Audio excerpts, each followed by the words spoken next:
It's time to enter the drone zone with me, James Drone, aka Pure Ambient Drone. So hit that subscribe button, tap that bell, and get ready to synth on. Hey there, synth drones. Welcome to another edition number 10 of Midnight Synth Talk. I record these at midnight when the sun is down and the town is quiet. I love a quiet evening, don't you guys? Just me and the microphone and all of you listening. But you can listen to this anytime you want to. It could be in the morning, it could be in the night, it could be in the midnight if you'd like to. I want to talk about Behringer today. Behringer, you better get used to them when it comes to synthesizers because they're here to stay. Behringer is making their mark on the synth world and they're going to knock it out of the ballpark. Love, hate, or don't care anything about Behringer, they are here to stay. So I'm thinking, how many Behringer synthesizers are there actually already? So I wanted to list some of these. So I went to one of my favorite online shopping stores for synthesizers, and I typed in Behringer synthesizers, and look what came up: a Behringer Poly D, a DeepMind 12 from Behringer, the TD3, the Neutron, the Odyssey. The DeepMind 6 is a smaller version, an economic version. But that doesn't really count as a different synthesizer, just a different variety. But that says something. That says that they're making different synthesizers to fit the needs of different users. That's cool. Pro 1, MS1, the Model D, the CAT, the Crave, the K2, the VC340 vocoder, the Wasp. Wow. This is so cool. Did I mention the Odyssey? I don't know if I missed that one or not. This is amazing because they haven't really been doing synthesizers for what? 4 years? 4 years. And they've already got this many synthesizers. And there's going to be more coming. And they're only going to get better at it. Okay, so I think a lot of people have been a little bit too hard on Behringer. They are a company and they want to make profits. So there are things that they're going to do. And, looking from the outside in, it's easy to judge and to criticize. But in reality, if you're on the field and you're working to get these synthesizers into the hands of very picky people in most cases, there is a lot that has to go on behind the scenes to make one of these synthesizers happen, just for one of them. And I think it's really cool that they actually surprised us with the TD3. And the price point that I'm looking at the time of this video is $149.99. So $150 for a TD remake or for a TD clone of the original 303. Think about this. Those things run anywhere between $3,000 and $4,000 when they're listed. This is pretty amazing for a company to come out with something. But the Behringer Odyssey, I think I like the idea that it has the sequencer and some other goodies. I'd like to get my hands on it. So yeah, Behringer is making some really cool stuff. And the Poly D, I've seen a lot of people kind of like disappointed with the Poly D because they thought that it was actually going to be Poly. Maybe they shouldn't have called it the Poly D. Maybe they should have called it the Paraphonic D. But the Mono Poly by Korg, I'm talking about the original. The Mono Poly from Korg, it was called Mono Poly, but it wasn't a true Poly. You basically sounded off on 4 different oscillators, so you had 4 different notes that you could play per oscillator. So that really wasn't a true, it was a paraphonic as well. But I had a Mono Poly, and it was pretty nice, really pretty nice. It was fantastic. So yeah, the Poly D, I guess, was kind of a disappointment for some people who don't understand synthesis and how certain things can work. It's not a true polyphonic synthesizer. But I'm pretty excited about the Behringer stuff for what's coming out in the future. The UBXA is going to be their first true poly synthesizer since the DeepMind 12 that was released as their first synthesizer ever. The UBXA, if it comes out this year, it is going to be a massive, massive sellout. I wish I could get my hands on one of those.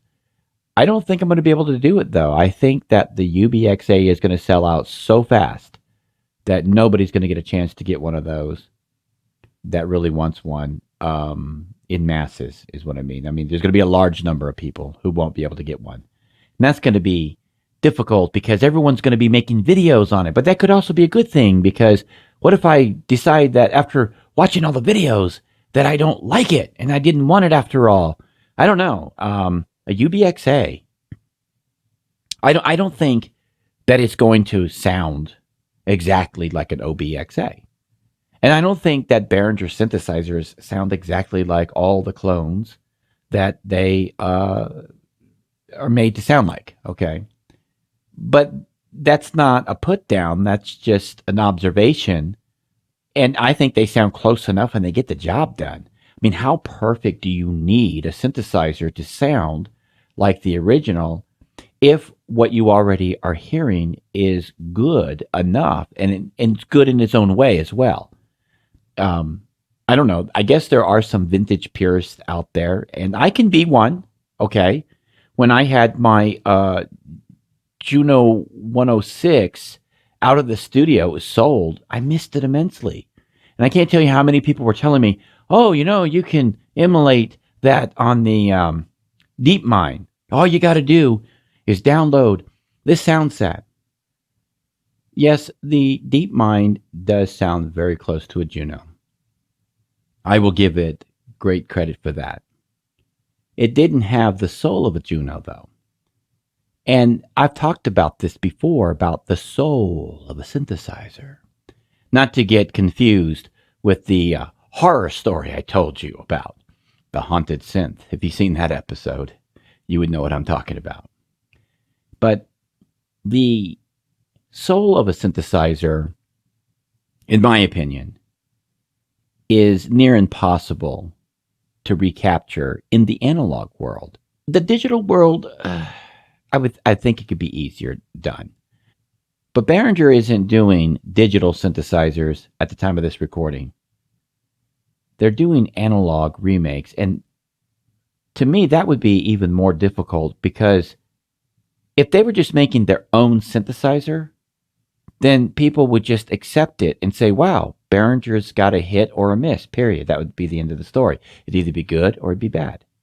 But because they're trying to recreate something from yesteryear, they have a lot of scrutiny because they've got something to live up to. They're trying to fill the shoes, in some cases, of legendary synthesizers.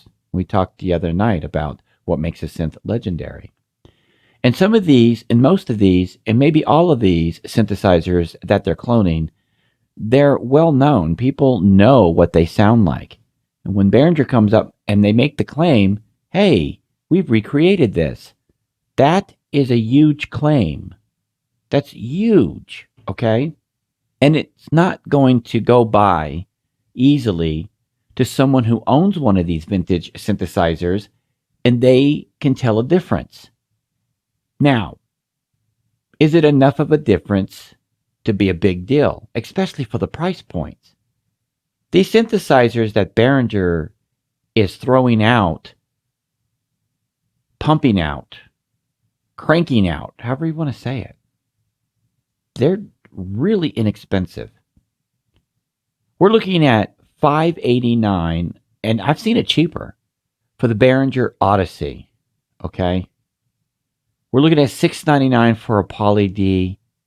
We're looking at $399 for an RD8. Try to buy an 808 right now. You're going to get slammed for thousands of dollars. It's going to be very expensive. So there isn't a whole lot of room to rightfully complain to Behringer. And if you don't like it, don't buy it. You could always buy a Korg Odyssey. But tell me, where can you get a Behringer Poly D? Well, let's drop the name Behringer for a moment. Where else can you get a Poly D and then get it for $699 brand new? Where else can you get a 808 clone that comes very close for $399? Where are you going to go if you want that drum machine? Who are you going to call? Ghostbusters? They're not going to answer that phone call, I promise you. So, for the critics of Behringer, there's not a whole lot of water that their glass can hold unless they want to get personal with Yuli and the company and go back through some of their history. I don't like doing that because it's like, okay, am I not going to drive a car because the inventor of the car did something wrong? Which I'm not saying that ever happened. I just mean, am I going to start picking products that I'm going to buy because somebody at that company did something I didn't like? Am I going to stop going to my local retail store because the clerk at one of the checkout stands who might help me if I go through their line did something wrong once in their lifetime, did something I don't agree with, did something that was unethical? No, I mean, I'm not going to do that. If Behringer's got a product for sale, if any synth company has a product for sale that I want to buy, then I'm going to buy it. And I'm going to buy it based on my need. If I can find a better choice at a comparable price, better price or comparable, it doesn't matter, then I'm going to go for the better choice. But I'm not going to base that choice on how I feel about Yuli or Behringer, the company. I'm going to base that choice on what I need and what I want, what I'm able to afford. So criticizing a company, that's fine and dandy if you want to warn somebody about something that's legitimate. And I don't have anything that I know about Behringer that I would want to warn you about. You either want to buy their synthesizers at the low prices they ask for, or you don't. You've either had a good experience with them or you haven't. If you feel that you can't trust them, then you have a right not to buy any more synthesizers from them. If, on the other hand, you've been having good luck with Behringer products, maybe you want to continue supporting them. And if you can afford bigger synthesizers that are more expensive, then you have that choice too. I like choices. That's where I'm going with this.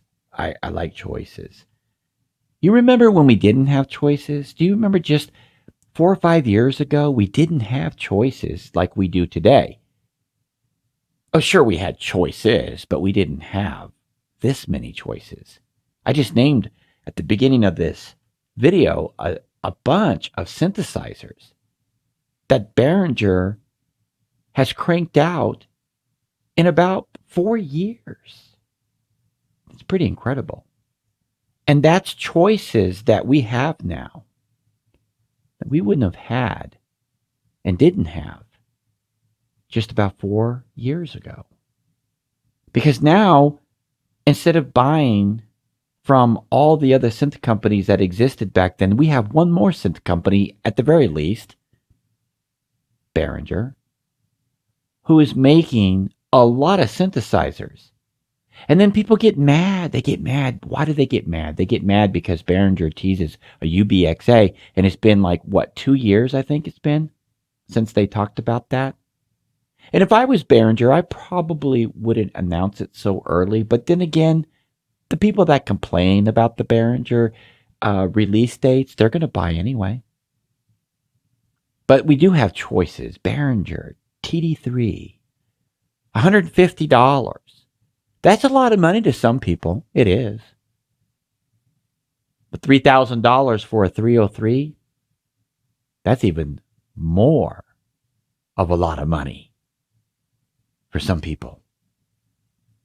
What about their Neutron? That's a paraphonic synthesizer. $299. Let's just say $300. You can buy them used on this website for $274. And now I'm going to be sliding here into my next topic that has to do with Behringer. VST programs.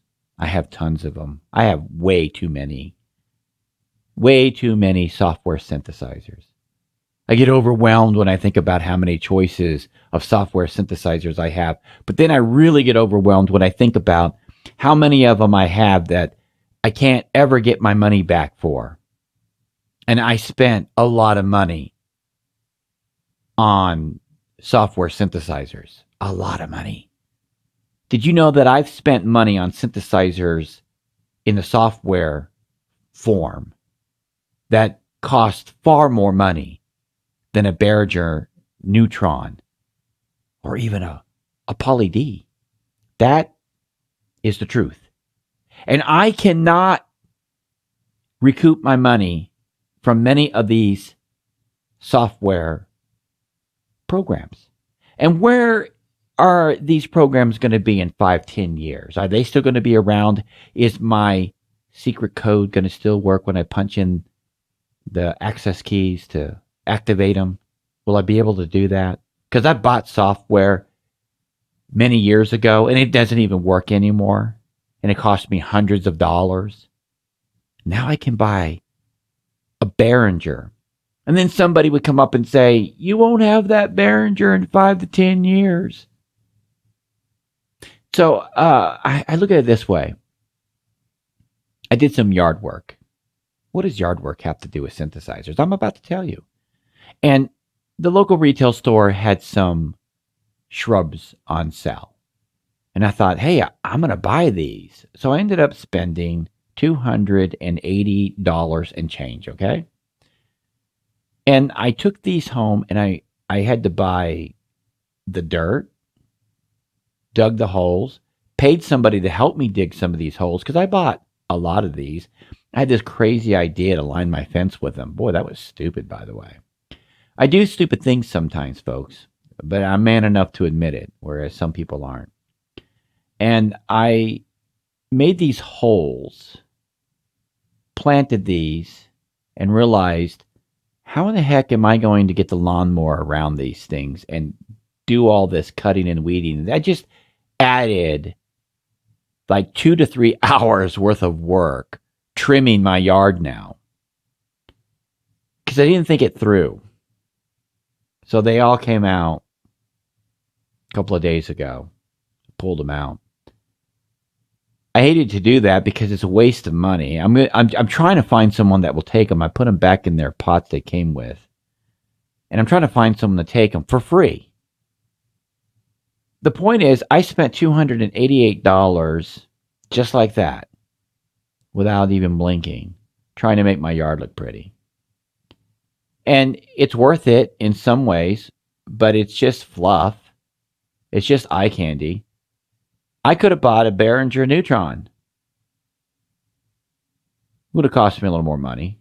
Would have been worth it too. Of course, I could have bought the used one. That's $274. So yeah, I could have bought a Behringer Neutron. The point that I'm making is that you can waste your money on a lot of things. But if you're like me and you're a synth addict, because I am a synth addict, okay, that is an admission that I have come clean with long ago on my channel. I am a synth addict. That's all there is to it. I'm addicted to synthesizers. And being so, I could waste my money on all kinds of stuff. But I'm the kind of person that looks at the price of something and I say to myself, ooh, I could get that or I can get a synthesizer. But see, like 4 years ago, that would have been kind of ridiculous because most choices for synthesizers that were any good at all were running over $1,000 for the most part. Sure, there was sub $1,000 synthesizers. I'm not going to deny that. But all the ones that I wanted were much more money. Behringer's given us a choice. I'm very glad that Behringer has done that because for the price of many software instruments or plugins for that matter, for the price of some DAWs, you can own a hardware synthesizer that you can hold in your hand, physically manipulate, and make wonderful music with it. Or not. Well, thank you for joining me again for another edition of Midnight Synth Talk. I'm James Drone, aka Pure Ambient Drone. Hit that subscribe button, tap that bell. JamesDrone.com is the place to be. Connect with me. Until next time, keep calm and synth on.